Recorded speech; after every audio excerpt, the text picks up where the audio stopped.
Thank you, Speaker. Honourable Senators, as a long-time journalist, I am not often shocked or surprised by what politicians say. But for a minister in the cabinet of this country's government to state that if people in Western Canada voted Liberal, they too might be rewarded by a pause or a reduction in the punitive carbon tax, well, it's beyond the pale. And it's beyond what we deserve as citizens. For those of us old enough to remember, it echoes the division and discord that came with the imposition of the National Energy Plan.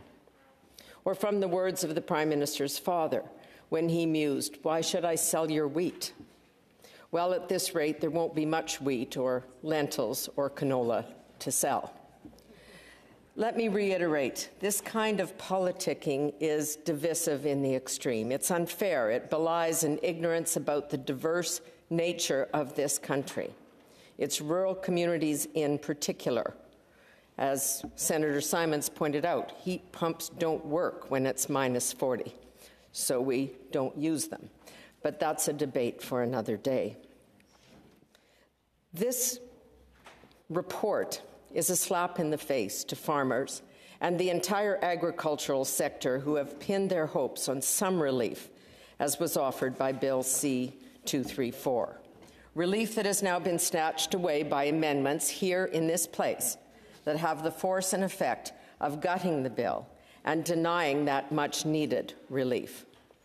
We had a dry year in Saskatchewan, except that it rained and hailed for 3 days in late August, when the crops were already cut.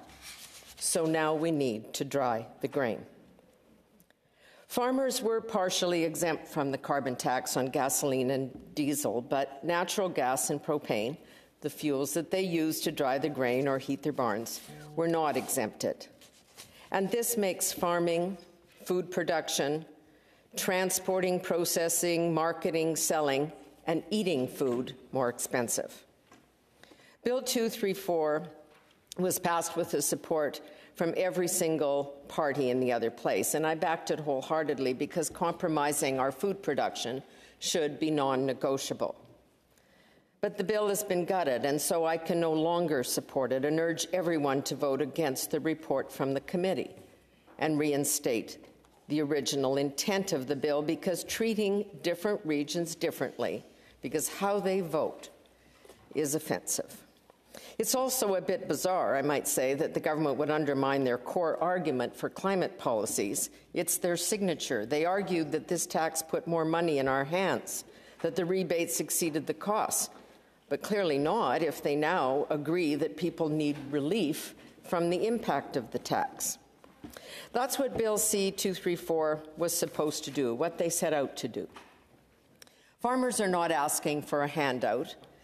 They put their money where their hearts and lives are. In my own province, for example, more than $11 billion is invested by farmers every spring to get their crops in the ground. This includes the cost of seed and treatment and fertilizer and labor and equipment. Seeding is a mega project when you consider the impact of all the component parts of that project, where the seeds come from, where the machinery is built, how the fertilizer is processed.